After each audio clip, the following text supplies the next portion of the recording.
Hi everyone, how are you all? I hope you must be doing good. This is me Khan Rizwani. Welcome back to my channel once again. So many of you haven't subscribed yet. Please subscribe my channel. So student, आज हम बात करेंगे biology subject के बारे में from class 7th to class 10th। आपके actually जो biology subject है वो स्टैंडर्ड 7 से लेकर के स्टैंडर्ड 10 तक जो चैप्टर आपको पढ़नी है इन सारे के इंटरलिंक के बारे में बात करेंगे। किस चैप्टर का किस क्लास से कब कनेक्शन आएगा, कौन से आपके अपकमिंग क्लासेस से, तो उसके बारे में हम डिस्कस करेंगे। तो देखो स्टूडेंट, क्लास 7th में आपको बायोलॉजी में पढ़ना है nutrition in plant, nutrition in animals, respiration in organism, transport in animals and plant, reproduction in plant, forest our lifeline और water a precious resource. Okay, तो ये जो आपका first chapter, second chapter, third और fourth chapter है ना, ये आपको फिर से क्लास 10th में ये स्टडी करना है। मतलब क्लास 10th का जो बायोलॉजी होगा, जिस चैप्टर का नाम है लाइफ प्रोसेस, ये मेनली स्टूडेंट क्लास 7th के जो फोर्थ चैप्टर है ना, स्टार्टिंग के 4 chapter, nutrition in plant, nutrition in animal, respiration in organism और transport in animal and plant, ये सारा कंबाइंड फॉर्म में आपको क्लास 10th के एक चैप्टर में पढ़ना है। आई होप आपको ये समझ में आ गई होगी, क्योंकि आप देखो ना क्लास 10 के फर्स्ट चैप्टर बायोलॉजी में लाइफ प्रोसेस के बारे में, और लाइफ प्रोसेस तो हम कहते उन्हें ही है कि ऐसी बायोलॉजिकल प्रोसेस जो हमारे बॉडी में हो रही है, जो हमें ज़िंदा रखने में हेल्प करे, लाइफ को सस्टेन करने में हेल्प करे। तो ये सारी चीज़ें हैं। प्लांट्स को न्यूट्रिशन कैसे मिलती है, एनिमल को न्यूट्रिशन कैसे मिलती है, हम सांस कैसे लेते हैं, रिस्पायरेशन कैसे करते हैं, और हमारे बॉडी में जो ट्रांसपोर्टेशन कैसे होता है एनिमल प्लांट में, प्लांट रिप्रोड्यूस कैसे करता है। तो ये सारी कलेक्टिवली आपको पढ़नी है क्लास 10th के फर्स्ट चैप्टर में। ओके, अब बात करते हैं स्टूडेंट। देखो क्लास 10th बायोलॉजी का सेकंड चैप्टर जो है ना, हाउ डू ऑर्गेनिज्म रिप्रोड्यूस, इसमें मेनली आपको स्टूडेंट इसमें ऑर्गेनिज्म की बात हो रही है। मतलब इसमें आप प्लांट के बारे में भी पढ़ेंगे, प्लांट का रिप्रोडक्शन कैसे होता है, और एनिमल के बारे में भी पढ़ेंगे, एनिमल का रिप्रोडक्शन कैसे होता है। तो क्लास 10th का सेकंड चैप्टर बायोलॉजी आप जो पढ़ेंगे, ये मेनली आप क्लास 7th में जो आपने 5th चैप्टर में बायोलॉजी में पढ़ा है ना, रिप्रोडक्शन इन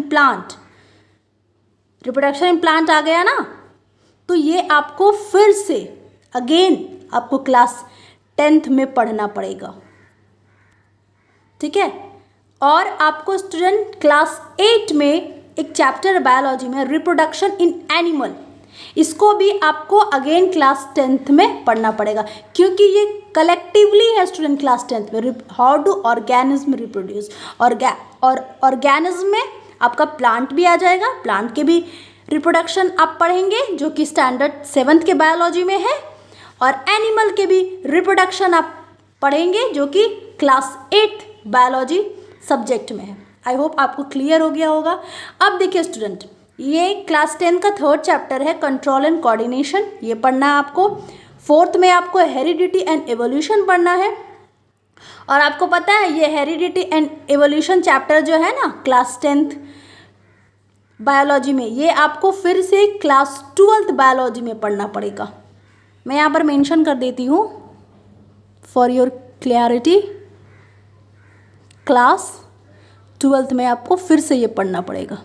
ओके, तो जो चैप्टर आप पढ़ते हैं, बेस लाइन जो आपका स्टार्ट होता है क्लास 7 से, ये बहुत ध्यान दे करके बिल्कुल माइंड ओपन करके पढ़ें, क्योंकि आपको यही सब दोबारा हायर क्लासेस में पढ़ना है, लेकिन उसका एडवांस वर्जन रहेगा, मतलब थोड़ा और डेप्थ में आप पढ़ेंगे। ठीक है, तो जब आपको आपका बेस ही नहीं क्लियर होगा, फिर आपको हायर क्लासेस में डबल मेहनत करनी पड़ेगी। अब देखिए स्टूडेंट, आवर इन्वायरमेंट है क्लास 10th बायोलॉजी में, फिर है मैनेजमेंट ऑफ नेचुरल रिसोर्स। तो इसी के साथ स्टूडेंट आपका क्लास 7th का बायोलॉजी और 10th का बायोलॉजी कंप्लीट हो जाता है।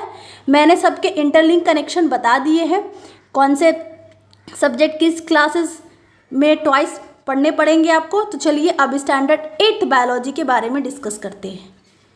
तो स्टूडेंट 8 में आप देख लो, आपको पढ़ना है क्रॉप प्रोडक्शन और मैनेजमेंट के बारे में, माइक्रो ऑर्गेनिज्म के बारे में, conservation of plants and animals में, सेल स्ट्रक्चर एंड फंक्शन। ये बेसिकली स्टूडेंट जो चैप्टर है ना, ये आपको फिर से क्लास 9th में पढ़ना पड़ेगा। अगेन क्लास 9 के फर्स्ट चैप्टर में ही आपको पढ़ना पड़ेगा, जिस चैप्टर का नाम है फंडामेंटल यूनिट ऑफ लाइफ। क्योंकि फंडामेंटल यूनिट ऑफ लाइफ को ही हम सेल कहते हैं। सेल क्या है? Cell is structural and functional unit of life, fundamental unit of life. मतलब इसका मतलब ही सेल है, लेकिन बस इसको डिफाइन करके एक चैप्टर बना दिया गया है और इसका एक वर्ड ले लिया गया है, सेल। ठीक है, तो क्लास 8 बायोलॉजी में जो 4th चैप्टर है सेल स्ट्रक्चर एंड फंक्शन, ये आपको फिर क्लास 9th में पढ़ना पड़ेगा। ओके, और रिप्रोडक्शन इन एनिमल बता चुकी हूँ अगेन इन क्लास 10th, क्योंकि क्लास 10th में चैप्टर ही है हाउ डू ऑर्गेनिज्म रिप्रोड्यूस। मैंने यहाँ पर लिखा है क्लास 7 प्लस क्लास 8, है ना। अब देखो स्टूडेंट, अब 6th चैप्टर आपको बायोलॉजी में पढ़ना है स्टैंडर्ड 8 में, reaching the age of adolescence. ये आपको अगेन क्लास 12th में पढ़ना हो बायोलॉजी में। ओके, और स्टूडेंट आपका लास्ट है pollution of air and water.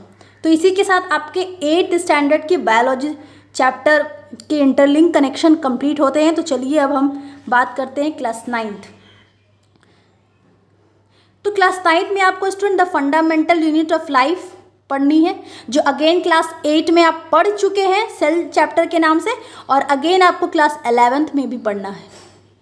तो आप देख लो स्टूडेंट, बहुत सारे बायोलॉजी के ऐसे चैप्टर हैं जो आप 7th में पढ़ चुके हैं, आपको फिर से 10th में पढ़ना है, या आपने 8 में पढ़ा उसको अगेन आपको 9th में भी पढ़ना है, 11th में भी पढ़ना है। लेकिन बेसिकली ऐसा बोला जाता है स्टूडेंट कि क्लास 9 का डायरेक्ट कनेक्शन होता है क्लास 11th के सब्जेक्ट से, और क्लास 10 के टॉपिक्स का डायरेक्ट कनेक्शन होता है क्लास 12 के टॉपिक से।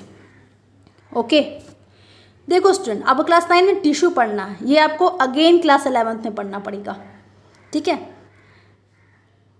और 3rd चैप्टर है डाइवर्सिटी इन लिविंग ऑर्गेनिज्म, इसको अगेन आपको क्लास 11th में पढ़ना पड़ेगा। तो आप देख रहे हो ना कितने सारे चैप्टर आपको फिर से क्लास 11th में पढ़नी पड़ेगी क्लास 9 की। तो बहुत ध्यान से पढ़ना, क्योंकि जब बेस क्लियर नहीं होगा तो 11th में आपको डबल एफर्ट करना पड़ेगा। टाइम का सिर्फ वेस्टेज होगा स्टूडेंट, नथिंग एल्स। क्योंकि एक ही चीज़ आपको दोबारा पढ़नी है, लेकिन उसमें थोड़ा और एडवांस से पढ़ना है। तो बेसिक यहाँ अपना अच्छा कर लो। अब 4th है नेचुरल रिसोर्स। ठीक है, 5th है आपका इम्प्रूवमेंट इन फूड रिसोर्स, और 6th है why do we fall ill. Hope आपको सारी बातें क्लियर हो गई होंगी। Thank you for watching, God bless you all.